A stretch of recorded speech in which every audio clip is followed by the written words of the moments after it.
Le ministre du Travail et de la Sécurité sociale, Grégoire Ohona, par ailleurs cadre du RDPC, critique vivement le meeting du MRC tenu à Paris le week-end dernier. Présenté selon lui comme un grand rassemblement de la diaspora camerounaise, le meeting a été un échec en termes d'affluence. Selon Grégoire Ohona, la prestigieuse place de la République n'a pas vu les dizaines de millions de Camerounais annoncés. Même pas 5000. Il tourne aussi en dérision l'annonce de la protection de Paul Biya et sa famille qu'il juge inutile et douteuse. Dénonçant la sortie de Grégoire Ohona, le professeur Jean Baïbek écrit « Ils deviennent fous. Quand ce sont eux qui font des meetings pour Biya, c'est normal. Mais pour les autres, ils ont toujours à dire. » Dans la même lancée, le ministre Jean de Dieu Momo critique avec ironie le meeting du MRC, censé rassembler massivement la diaspora camerounaise, mais qui n'a connu, selon lui, qu'une très faible affluence. Contrairement à ces deux ministres de la République, Maître Christian Timban adresse ses félicitations aux Camerounais mobilisés à Paris pour soutenir le professeur Maurice Kamto. Il regrette cependant qu'un tel rassemblement n'aurait probablement pas été autorisé au Cameroun sous prétexte de troubles à l'ordre public. Il plaide enfin pour que les autorités camerounaises reconnaissent que la liberté de manifestation et de réunion est un fondement de la démocratie. Elle favorise, dit-il, le débat citoyen, réduit les tensions politiques et permet à chacun de faire de la politique de manière constructive et apaisée. Calixte Béala, dans sa sortie, elle, rappelle qu'organiser un meeting en France est souvent une nécessité pour les opposants camerounais, étant donné qu'ils sont reprimés dans leur propre pays. Elle conclut en soulignant que réunir plusieurs milliers de personnes en France en un soir est un exploit, car cela se fait sans moyens institutionnels, ni appui logistique, et surtout, elle appelle à ce que les opposants aient enfin le droit de manifester librement dans leur propre pays et que la jeunesse africaine puisse y vivre dignement sans être poussée à fuir vers l'Europe. Cameroun 2025, changement, changement. Cameroun 2025, changement. Bonjour les enfants, c'est papa. Mon mur est un asile psychiatrique à ciel ouvert et ma salle d'attente est toujours bondée. Cameroun 2025, changement. Quand vous voyez le RDPC qui passe à l'opposition alors qu'ils sont encore aux affaires, j'adore cette formule. C'est-à-dire qu'en ce moment, quand vous voyez l'attitude de Grégoire Ohona, vous voyez l'attitude des autres opposants de l'opposition.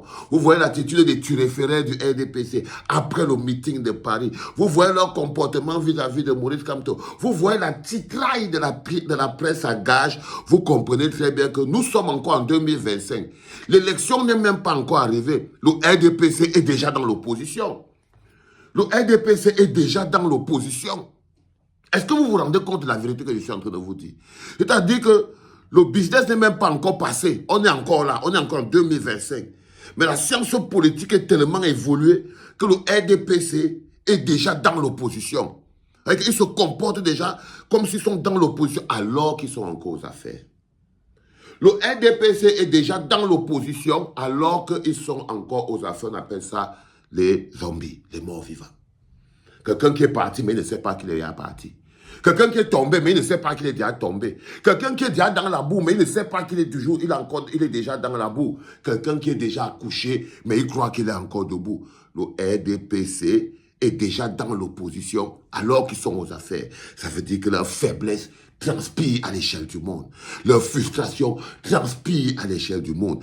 Ils sont eux, comme si c'est eux qui sont frustrés par la gouvernance de Maurice Kamto. Ils sont tellement frustrés par la performance de Maurice Kamto qu'ils sont devenus l'opposition. C'est-à-dire que Maurice Kamto a fait évoluer la science politique. Alors que lui, il est encore candidat à l'élection présidentielle, le RDPC qui est en place est déjà dans la posture de l'opposition des opposants face à lui. Ah là là, c'est le gars qu'on appelle Charles Monge-Mignem qui a dit ça. Hein? C'est le vieux qu'on appelle Charles Monge-Mignem. C'est lui qui m'a dit ça. Est-ce que tu te rends compte qu'on est encore en 2025 en ce moment? Maurice Kamto est encore seulement candidat à l'élection présidentielle. Il est encore candidat à l'élection présidentielle. Il n'est pas encore le président. Il n'est pas encore le président. Mais Grégoire Ohona est déjà dans la posture de l'opposant à Maurice Kamto, de l'opposant au MRC, de l'opposant à la direction. Ça veut dire que le temps n'a même pas encore passé, ils sont déjà des opposants. Ils sont déjà des opposants. C'est ça qui est la vérité. C'est la première chose que vous devez comprendre, que quand le changement devient inéluctable, quand le changement devient inéluctable, même les actes de conservation les plus compliqués deviennent des actes de changement. Mais est-ce que vous pensez vraiment que tout ça, c'est seulement grâce à Maurice Kamto? Non. Non, les enfants, c'est vous. C'est vous, le peuple. C'est vous, le peuple. Quand le peuple se met debout, la dictature devient l'opposition. Quand le peuple se met debout, c'est la dictature, le système dictatorial, le système de conservation de pouvoir se comporte maintenant comme un parti d'opposition. Il devient des pleurnicheurs. C'est-à-dire qu'avant, c'est le peuple qui pleure parce qu'il est oppressé, parce qu'il croit que le système de conservation de pouvoir, à qui il a délégué son avenir, il a délégué son argent, il a délégué ses ressources, il a délégué sa terre, il a délégué le droit de gérer la société, que cette conservation de pouvoir-là, et ils écrasent quand le peuple souffre.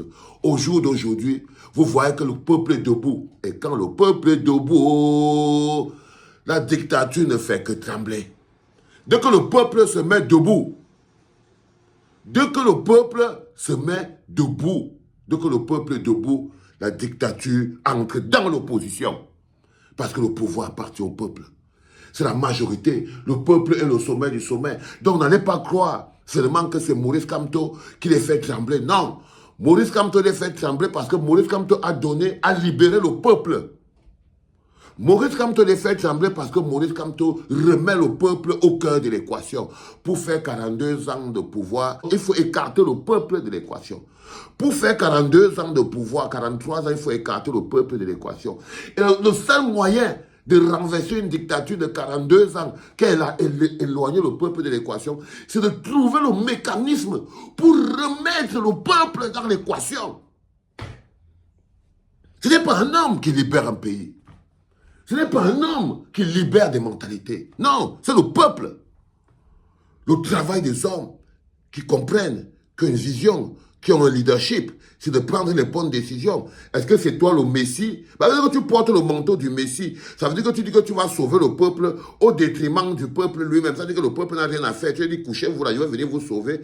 Soit tu comprends le travail de mobilisation et des masses parce que tu comprends que même si je suis qui, même si je suis Gord la montagne, même si je suis l'homme le plus intelligent du monde, même si c'est moi qui a toute la force du monde, je ne peux pas libérer le peuple camerounais à la place du peuple camerounais. C'est du pragmatisme. C'est du pragmatisme. Et puis là, qu'est-ce qu'il te reste donc à faire?